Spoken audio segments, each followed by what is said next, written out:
हा दीप आहे संस्काराचा, हा दीप आहे तेजाचा, हा दीप आहे मालवण तालुक्याच्या उत्कर्षाचा। सन्मानित गटविकास अधिकारी श्याम चव्हाण साहेब यांच्या शुभ हस्ते या ठिकाणी दीप प्रज्वलन, शाल श्रीफळ घेऊन या ठिकाणी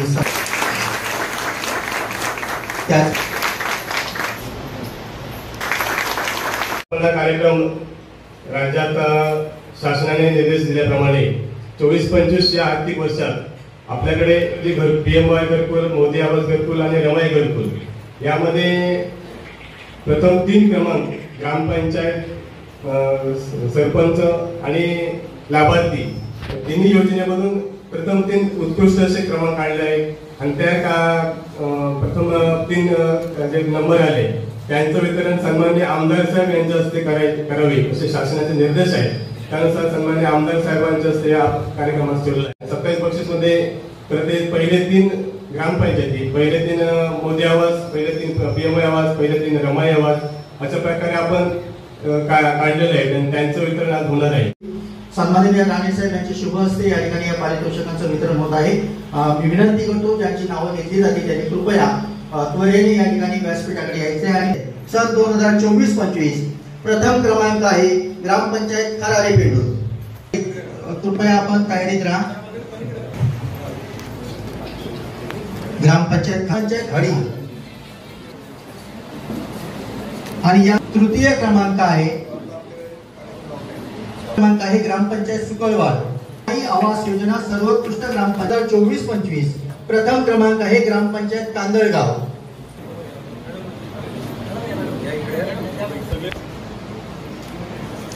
ग्रामपंचायत नांदोस। क्रमांक ग्रामपंचायत वायंगणी। मोदी आवास योजना सर्वोत्कृष्ट ग्रामपंचायत सन प्रथम क्रमांक आहे ग्रामपंचायत गोळवण। ग्रामपंचायत बर्डे। तृतीय ग्रामपंचायत वराड घरकुल। प्रथम क्रमांक आहे श्री विजय रामचंद्र परब ग्रामपंचायत खरारे पेंडूर। विजय रामचंद्र परब ग्रामपंचायत खरारे पेंडूर सन्मान स्वीकारत आहे। द्रौपदी धर्माजी पवार ग्रामपंचायत हिवाळे। तृतीय क्रमांक श्री संजय महादेव मांजरेकर ग्रामपंचायत हडी। ग्रामीण सर्वोत्कृष्ट घरकुल 24-25 प्रथम क्रमांक श्री शरद कृष्णाजी कदम ग्रामपंचायत कांदळगाव। क्रमांक आहे श्रीमती अलका तुकाराम कासले ग्रामपंचायत वडाचा पाट। तृतीय क्रमांक आहे श्री ज्ञानदेव धोंडी हिदुळकर। श्री ज्ञानदेव धोंडी हिदुळकर 2024-25 प्रथम क्रमांक श्रीमती सुगंधा अर्जुन पेडणेकर। अवलंबन योजना सन 2023-24 आणि सन 2024-25 मध्ये नवीन सिंचन विहीर बांधणे। लाभार्थी आहेत श्री सागर राजाराम कासले वडाचा पाट। प्रथम पेटी पाठवण्याचा वर्ल्ड कोंडेकर यांना या ठिकाणी ते सन 23-24 या आर्थिक। ग्रामपंचायत प्रतिनिधी लवकर या। ग्रामपंचायत चापेकोल, ग्रामपंचायत बिळवस, ग्रामपंचायत माळगाव आणि ग्रामपंचायत रेवंडी। भात शेती याचं मार्गदर्शन करणारे श्री आनंद रावले यांना विनंती की त्यांनी व्यासपीठाकडे येऊन सन्मान स्वीकारावा।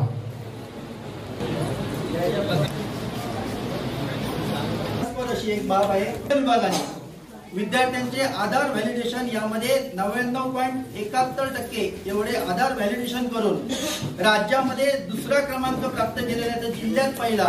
त्याचप्रमाणे विद्यार्थ्यांचे अपर ID जनरेट करणे यामध्ये द्वितीय क्रमांक पटकावलेला आहे मालवण तालुक्याने आणि एक अभिमानास्पद अशा प्रकारची ही बाब या मालवण तालुक्याची पंचायत समितीची गट विकास अधिकाऱ्याची जबाबदारी स्वीकारल्यानंतर सन्माननीय श्याम चव्हाण साहेबांनी हा कार्यक्रम या ठिकाणी आयोजित केलेला आहे आणि या कार्यक्रमाला सन्माननीय निलेशजी राणे साहेब या ठिकाणी उपस्थित आहेत। या कार्यक्रमाला मी सर्वच बक्षीस ज्यांनी पात्र ठरले त्यांना मी अभिनंदन करतो आणि अन्यही ग्रामपंचायतीने याचा पाठलाग करून आपणही पुढच्या वर्षी या बक्षिसात पात्र हो अशा प्रकारचं प्रत्येकाने काम करावं। निलेशजी राणे यांच्या संदर्भात अनिल कांदळकर यांनी आपले विचार मांडले. आता आपण विरण पोई बाजारपेठेत येत असताना काही महिन्यापूर्वी, 1.5 महिन्यापूर्वी नैसर्गिक आपत्तीमध्ये त्या ठिकाणची संरक्षण भिंत कोसळली. भिंत कोसळल्यानंतर पूर्ण वाहतूक ठप्प झाली. काही इथले मुलं सिनियर कॉलेजसाठी मालवणला एसटीने जातात. मोठ्या वाहनाची, अवजड वाहनाची वाहतूक बंद झाली आणि आता मुलांचं पुढे होणार का? एसटी तिकडे पलीकडे यायची बंद झाली.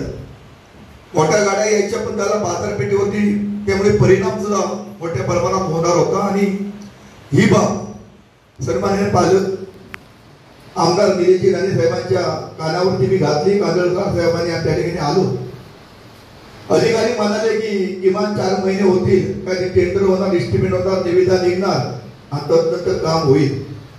परंतु आमदार साहेब त्या ठिकाणी पाहिलं आल्यानंतर त्यांनी काय विचार केला नाही, नारळ फोडलं आणि सन्मान राजू देसाई यांना सांगितलं काम कसं मंजूर करायचं तर मी बघतो, तू काम चालू कर. आणि आज त्या काम पूर्ण होऊन त्या कामाचं उद्घाटन करू, उद्यापासून त्या ठिकाणी गाडी एसटी व्यवसाय चालू होईल. अशा प्रकारचं काम सन्मान निलेशजींच्या माध्यमातून या ठिकाणी होत आहे. आज हे पोलीस हायस्कूल आहे. या पोलीस हायस्कूलला काही वर्ग खोले सुद्धा नसल्याचे वारंवार, कारण गेली 10 वर्ष मी या हायस्कूलमध्ये विद्यार्थ्यांच्या सत्कारासाठी मी इथे 2014 पासून गेल्या 10 वर्षामध्ये आमचा खासदार नव्हता, आमदार नव्हता, आम्ही फक्त ऐकत होतो. 2024 मध्ये सन्माननीय राणे साहेब खासदार झाले, निलेशजी पालकमंत्री झाले, निलेशजी कुडाळ मालवणवरून आमदार झाले. आता 6 महिने पुरे होत आहेत. पण मला सांगायला अभिमान वाटेल की निलेशजीच्या माध्यमातून गेल्या 3 महिन्यापूर्वी या पोईप हायस्कूलला 35 लाखाची निधी सन्माननीय आमदारांनी सन्माननीय राणे साहेबांच्या माध्यमातून उपलब्ध करून दिली. त्याचं टेंडर पण झालं आणि राणे साहेब कदाचित 5 तारीखच्या नंतर आउट ऑफ इंडिया आहे, आल्यानंतर त्या इमारतीचं भूमिपूजन सुद्धा होईल. अशा प्रकारचं काम या ठिकाणी आमदार करतायत. मी गट विकास अधिकाऱ्यांना सांगू इच्छितो की प्रत्येक ग्रामपंचायतीवरती कामं कशी होत आहेत, ग्रामपंचायत कारभार कसा चाललाय, याच्यावर आपण आपल्या ग्रामसेवकांनी आपला चांगला बारीक लक्ष असला पाहिजे. कारण कुठेही भ्रष्टाचार होता कामा नये, कुठेही चुकीचं होता कामा नये. आणि विकास काम तर वाडी वस्ती जे काही शिल्लक राहिलेलं आहे, जे काय आहे, जे 10 वर्षात झालं नाही, ते सन्मान राणे साहेबांच्या माध्यमातून, आमदारांच्या माध्यमातून ही सगळी कामं सन्मान निलेशजींच्या माध्यमातून आमचा संपूर्ण पक्ष ही कामं 100% पुरे करणार आणि त्याचा आम्ही सर्वांनी ध्यासच घेतलेला आहे. त्यामुळे याची कोणी चिंता करू नये. परंतु शिवसेनेचं एक काम आहे. शिवसेनेचा जो जन्म झाला तो 80% समाजकारण आणि 20% राजकारण या माध्यमातून शिवसेनेचा जन्म झालेला आणि शिवसैनिक प्रमाणे आमदारांच्या माध्यमातून शिंदे साहेबांच्या आम्ही काम करतोय. आज आमदारांनी आम्हाला आदेश दिलाय की आमचे मित्र शिवसेनेचे उपनेते सन्माननीय निलेशजी राणे, समीर साबरे, जिजाऊ ट्रस्ट आहे त्यांचे, आणि कुडाळ मालवण मध्ये पुढच्या आठवड्यात जेवढे शाळा आहेत त्या सर्व शाळांना वया वाटपाचा कार्यक्रम निलेशजीच्या माध्यमातून एकही शाळा चुकणार नाही आमची शिवसेना या ठिकाणी करणार आहे. म्हणजे आम्ही फक्त राजकारण करत आहोत. जे विद्यार्थ्यांना ज्यांना काय गरज आहे, जे जे सोयी उपलब्ध करून दिले पाहिजे, हे सगळे गोष्टी आमच्या पक्षाच्या माध्यमातून आम्ही या ठिकाणी आम्ही देण्याचं काम आम्ही या ठिकाणी करतोय. भविष्यात मी आज या ठिकाणी सांगतो की आमदार या ठिकाणी पुढच्या वर्षी आमचा हाही उपक्रम असेल की काही मुलं ही 4-5 किलोमीटरवरून चालत येतात. काही मुलं गरिबांची मुलं असतात, त्या मुलांना सुद्धा सन्माननीय निलेशजींच्या माध्यमातून त्यांना सायकल सुद्धा पुढच्या वर्षी आम्ही उपलब्ध करून देणार आहे की किमान तो मुलगा सायकल घेऊन या शाळेमध्ये येईल. अशा प्रकारचं सामाजिक उपक्रम निलेशजींच्या माध्यमातून आम्ही सर्वजण राबवतोय. आणि म्हणून या मालवण कुडाळ मधली सगळी जनता आम्हाला स्वतः म्हणून आम्हाला या ठिकाणी आम्ही साहेब तुमच्या निलेशजींच्या माध्यमातून आम्ही काम करण्यासाठी इच्छुक आहे, आम्हाला घ्या अशा प्रकारचा सगळेजण सांगताय. मी गटविकास अधिकाऱ्यांच्या सर्व स्टाफला शुभेच्छा देतो. माने साहेबांचं सुद्धा अभिनंदन करतो. तिने अतिशय चांगलं काम केलं, ते सरकारात पात्र ठरले आणि आपली पंचायत समितीमध्ये 900-950 प्रस्ताव 100% तुम्ही करून घेतले निलेशजींच्या माध्यमातून. आणि हा कुडाळ मालवण जो मतदारसंघ आहे तो मी ह्या महाराष्ट्राच्या 288 मध्ये टॉप 10 मध्ये हा मतदारसंघ आल्याशिवाय राहणार नाही अशा प्रकारचं निलेश राणे साहेब या ठिकाणी काम करतायत. मी पुन्हा एकदा सर्व जे बक्षीस पात्र त्यांना मी त्याचं अभिनंदन करतो. साहेब तुमच्या सर्व स्टाफचं तुमचं सुद्धा मी अभिनंदन करतो आणि तुमच्यावरती सन्माननीय निलेश साहेबांनी जबाबदारी दिली आहे गट विकास अधिकारी म्हणून. तुम्ही या तालुक्यातले सुपुत्र आणि या तालुक्याचं काम तुमच्या मार्गदर्शनाखाली अतिशय पारदर्शक यापुढे हे झालं पाहिजे एवढीच अपेक्षा करतो आणि सांगतो जय जय महाराष्ट्र. करूया साहेब, आपण महाराष्ट्र सरकारकडे आपण केंद्र सरकारकडे तसं काहीच मागत नाही. कांदळकर साहेब, हा सगळा जो काय 6,000 कोटीचा जो काय फक्त एक मतदारसंघाचा बॅकलॉग आहे, एक मतदारसंघाचा बॅकलॉग हा 6,000 कोटीचा आहे. आपण मागणी केली पाहिजे. 3 मतदारसंघाची जर बॅकलॉग भरायची जबाबदारी केली तर तो जवळपास 20,000 कोटीवर जातो. ते 20,000 कोटी आणायचे कसे, त्याच्यासाठी तुमचं आणि आमचं काम आता सुरू झालं. फक्त मतदारसंघात आपण अमुकच 932 लाभार्थ्यांना आपण घरं दिली, आपलं काम संपलं असं अजिबात होत नाही.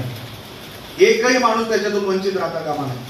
आणि कोण जर ग्रामपंचायतीतून त्यांना त्रास देत असेल की ग्रामपंचायत मी माझ्या मालकीची म्हणून चालवतो, असं कुठेही होता कामा नये. ग्रामपंचायतीचं काम तुमचं पालक म्हणून काम आहे.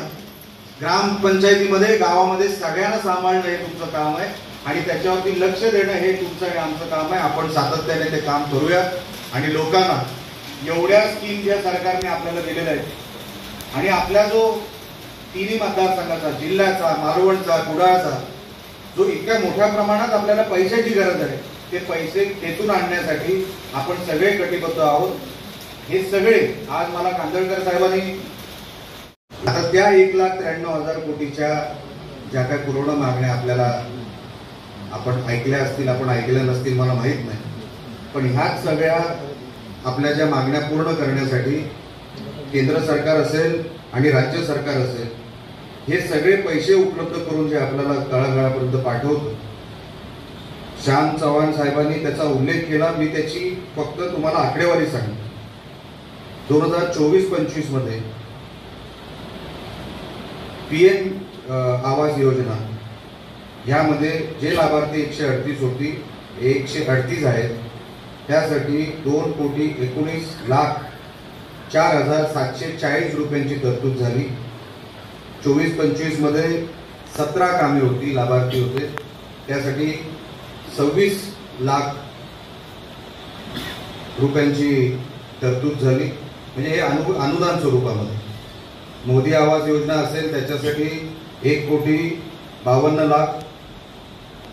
परत 25 आणि 26 प्रोग्राम पंतप्रधान आवास योजनेचा, त्याचा उल्लेख गट विकास अधिकाऱ्यांनी केला. जे 932 लाभार्थी आहेत, जी यादी कधी नव्हे तर पहिल्यांदा आपण ती मंजूर करून आणली.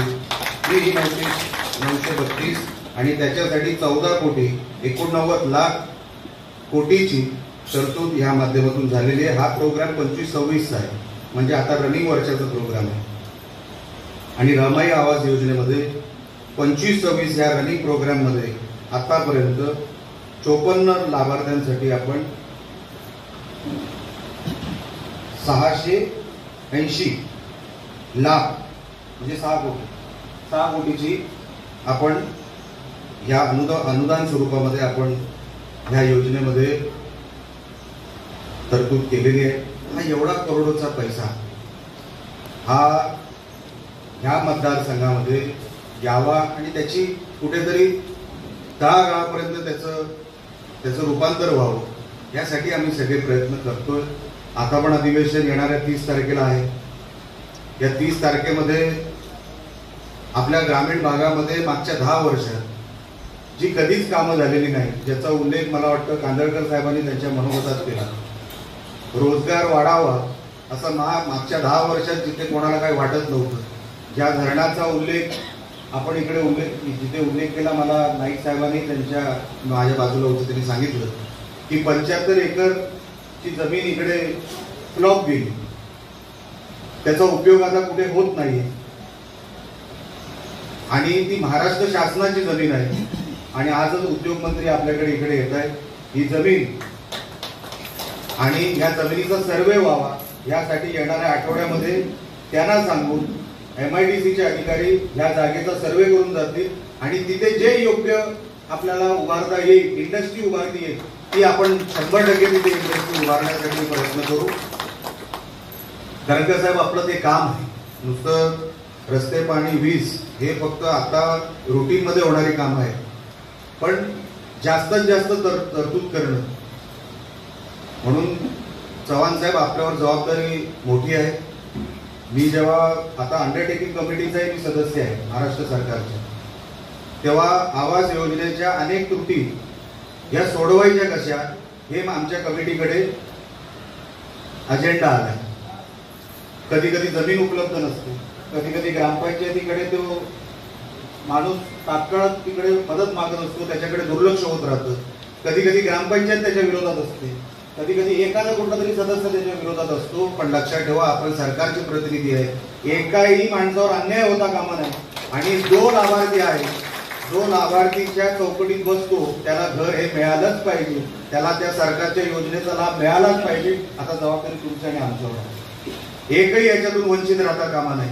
नुसता आवास योजनेचाच नाही, जसं मी रोजगार हमी योजनेचं बोललो, रोजगार हमी योजनेचे पैसे DPTC मध्ये आम्ही हा विषय मांडला. तुम्ही लक्ष द्या, रोजगार हमी योजनेमध्ये एवढा पैसा महाराष्ट्र सरकार पाठवतो, आपल्या जिल्ह्यामध्ये 0.004% फक्त आपल्या जिल्ह्यात येतो. काम करणारी लोक नाहीयेत, अशातला भाग नाही. काम करणारी लोक आहेत. आपण त्यांना काम दाखवलं पाहिजे, हे काम आहे, तुला केलं पाहिजे, ह्याच्यातून तुला 100 दिवसाचे पैसे सरकार देणार आहे. त्या तुमचं आणि आमचं काम आहे. एवढं आपण करावं की हे सगळे पैसे आणून द्यायचं काम माझं. हे साहेब परत पैसे जातात. जेव्हा 2025-26चं आर्थिक जेव्हा ते लोक टॅली करतील, तेव्हा एकही रुपया साहेब आपल्या मतदारसंघातून तर जाता कामा नाही. सामान साहेब आपल्या जिल्ह्यातून पण परत जाता कामा नाही. याच्यासाठी आपण प्रयत्न करू.